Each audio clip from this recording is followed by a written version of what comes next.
സൂത്രവാക്യം സിനിമയെക്കുറിച്ചുള്ള എൻ്റെ അഭിപ്രായമാണ് നമ്മൾ ഈ വീഡിയോയിൽ നോക്കാൻ പോകുന്നത്. ഈ സിനിമയിൽ കുറേ പോരായ്മകൾ ഞാൻ കണ്ടു, അതേസമയം നല്ല സംഭവങ്ങളും ഈ സിനിമയിലുണ്ട്. അപ്പോൾ ആദ്യം ഞാൻ എനിക്ക് ഇഷ്ടപ്പെട്ട ആ സംഭവങ്ങൾ എന്തൊക്കെയെന്ന് പറയാം, അതിനുശേഷം ഇതിലെ പോരായ്മകൾ ഞാൻ പറയാം. അപ്പോൾ ഇതിൽ എനിക്ക് ഏറ്റവും ഇഷ്ടപ്പെട്ട ഒരു സംഭവം എന്ന് പറയുന്നത്, ഇതിൽ നസീഫ് പി എന്നൊരു നടൻ അഭിനയിച്ചിട്ടുണ്ട്, ഒരു ബാലതാരം.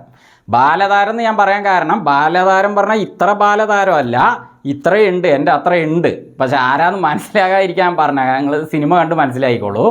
അപ്പം നസീഫിൻ്റെ കഥാപാത്രത്തിൻ്റെ പേര് അഖിലാണ്. ഈ അഖിലിനെ എനിക്ക് അത്രയ്ക്ക് ഇഷ്ടപ്പെടാൻ എന്താ കാരണം എന്ന് വെച്ചാൽ, കക്ഷി ഇതിൽ ഒരു മിസ്റ്റേക്ക് ചെയ്യുന്നുണ്ട്. മിസ്റ്റേക്ക് പറഞ്ഞാൽ കക്ഷി വേണം വെച്ച് ചെയ്യുന്നതല്ല, ഒരു പണി കൊടുക്കാൻ വേണ്ടി എന്ന രീതിയിൽ പുള്ളി ചെയ്യുന്നതാണ്. അത് പക്ഷേ ഒരു മിസ്റ്റേക്കായി തീരുകയാണ്. ആ മിസ്റ്റേക്ക് ആകട്ടെ വളരെ വലിയൊരു ഭവിഷ്യത്തായിട്ട് തീരുകയാണ്. അത് പുള്ളി വിചാരിച്ചേ ഇല്ല, പക്ഷെ അത് വലിയൊരു ഭവിഷ്യത്തായി തീരുകയാണ്.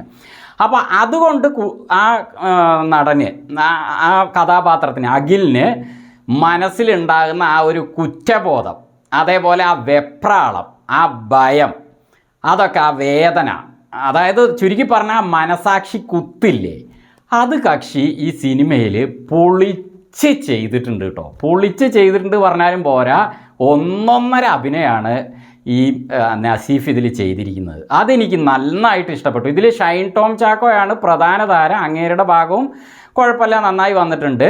പക്ഷേ എന്നിരുന്നാലും ഷൈനിനെക്കായാലും ഒന്നുകൂടി എനിക്ക് ഈ പയ്യൻ്റെ സംഭവങ്ങൾ ഇഷ്ടമായി. കാരണം എന്താണെന്ന് വെച്ചാൽ, അങ്ങനെ ഒരു അഭിനയം, മനസാക്ഷി കുത്തുണ്ടാവുമ്പോൾ അവൻ റൂമിൻ്റെ ഉള്ളിൽ അങ്ങോട്ട് ഓടുന്നു, ഇങ്ങോട്ട് ഓടുന്നു, അവിടെ പോയി മുട്ടി നിൽക്കുന്നു, ഇവിടെ പോയി മുട്ടി നിൽക്കുന്നു, കൂട്ടുകാരെ ഉള്ളിലേക്ക് വിളിക്കുന്നു, എന്നിട്ട് പെട്ടെന്ന് പുറത്തേക്ക് വിടുന്നു, കട്ടിലിൽ കിടന്ന് ഉരുണ്ടു മറിയുന്നു, പേടിക്കുന്നു, എന്തൊക്കെയോ ചെയ്യുന്നു.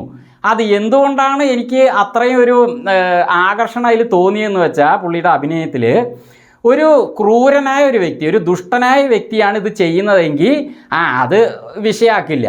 പക്ഷേ ഒരു നല്ല നന്മ നിറഞ്ഞ മനസ്സുള്ള ഒരു വ്യക്തി ഒരു ലൈഫിൽ, ഇപ്പം നമ്മളുടെ സമൂഹത്തിൽ തന്നെ ഒരാൾ ഒരു കാര്യം ചെയ്യുമ്പോൾ അയാൾക്കത് പെട്ടെന്ന് അയാൾ വിചാരിച്ചതിലും നേരെ മറിഞ്ഞ് വലിയൊരു തെറ്റായിട്ട് മാറിക്കഴിഞ്ഞാൽ അത് പുറത്തും പറയാൻ പറ്റാതെ, അകത്തും വെക്കാൻ പറ്റാതെ, പേടിച്ച് വേദനിച്ച് ഉള്ള ആ ഒരു മനസാക്ഷി കുത്തില്ലേ, ആ കുറ്റബോധവും ഭയമൊക്കെ, അതൊക്കെ അങ്ങനെ ഒരാൾക്ക്, ഒരു നന്മ നിറഞ്ഞ വ്യക്തിയിൽ, തെറ്റൊന്നും ചെയ്യാത്ത വ്യക്തിയിൽ എങ്ങനെ ഉണ്ടാകും എന്ന് കാണണമെങ്കിൽ നിങ്ങൾ ഈ സിനിമയ്ക്ക് ടിക്കറ്റ് എടുത്ത് പോയിട്ട് അഖിലിനെ കണ്ട് മനസ്സിലാക്കിക്കോളി.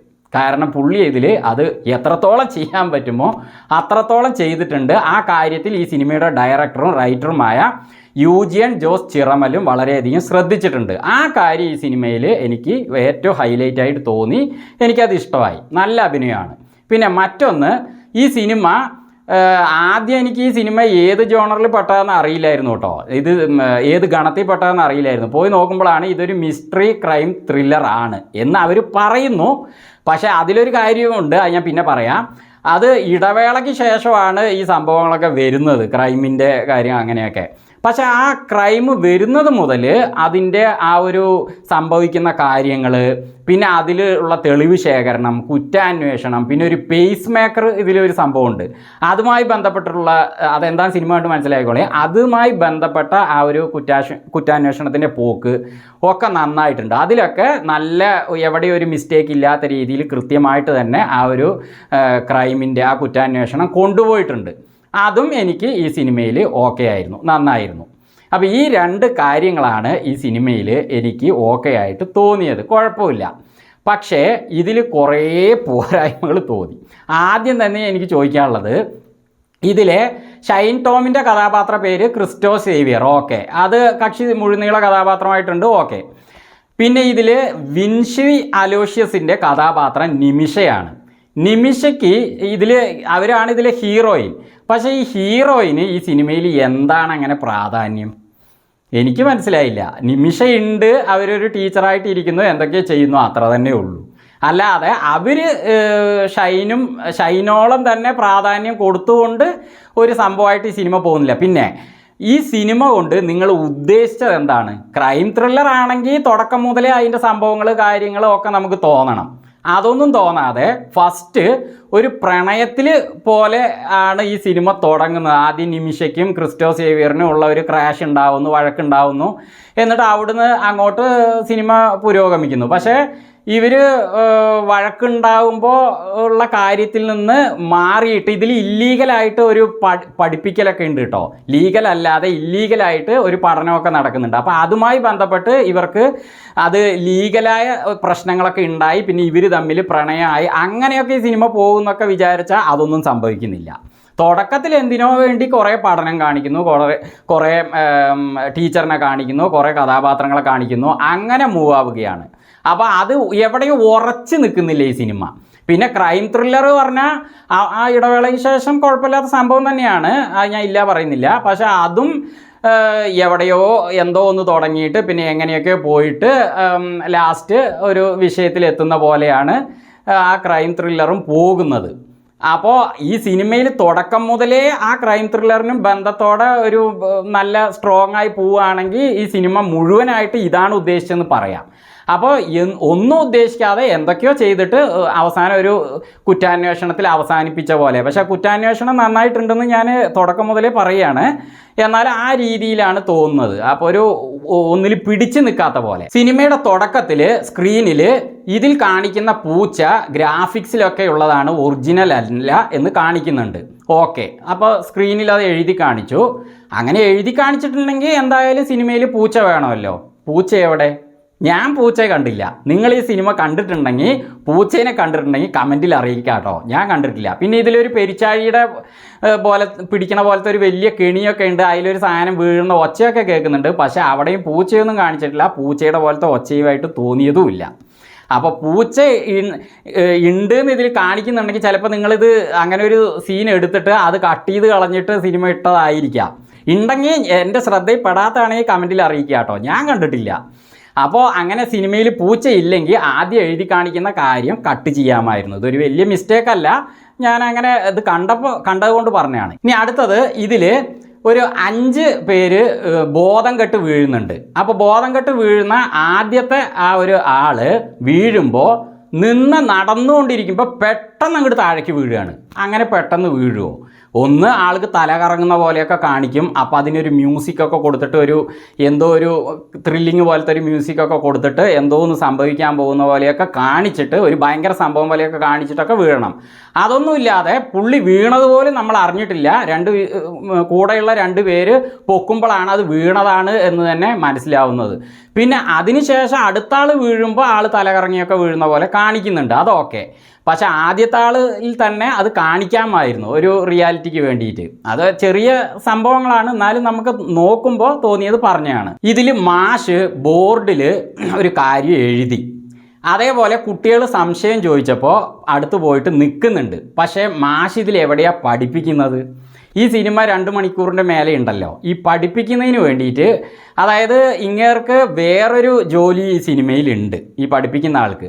അപ്പോൾ ഇതുകൂടി ഉണ്ട്, ഇതിൽ അങ്ങേര് കുഴപ്പമില്ലാത്ത ആളാണെന്ന് കാണിക്കാൻ വേണ്ടിയിട്ട് പഠിപ്പിക്കുമ്പോൾ ഒരു 2 സെൻറ്റൻസ് പറയിപ്പിക്കാമായിരുന്നു. അപ്പോൾ ഇങ്ങേര് മാഷു ആണ്, ഇത് ആ കാര്യവും ഇങ്ങേര് റിയൽ ആണ് എന്ന് നമുക്ക് തോന്നുമായിരുന്നു. പക്ഷേ അതിനുവേണ്ടി വെച്ചിരിക്കുന്ന സെറ്റിങ്സ് കാര്യങ്ങളൊക്കെ ഓക്കെ ആട്ടോ, അവർ നന്നായിട്ട് ചെയ്തിട്ടുണ്ട്. പക്ഷേ ഒരു സെൻറ്റൻസ് എങ്കിലും കുട്ടികളെ പഠിപ്പിച്ചിരുന്നെങ്കിൽ നമുക്കതൊരു റിയാലിറ്റി തോന്നുമായിരുന്നു. പിന്നെ ഇതിൽ ഒരു സഹോദരൻ സഹോദരിയെ തല്ലുന്നൊക്കെ ഉണ്ട്. അപ്പോൾ ആ സഹോദരൻ്റെ കഥാപാത്രത്തിൻ്റെ പേര് വിവേകാണ്. അത് ആരാന്നൊക്കെ നിങ്ങൾ സിനിമ കണ്ട് മനസ്സിലായിക്കോളൂ.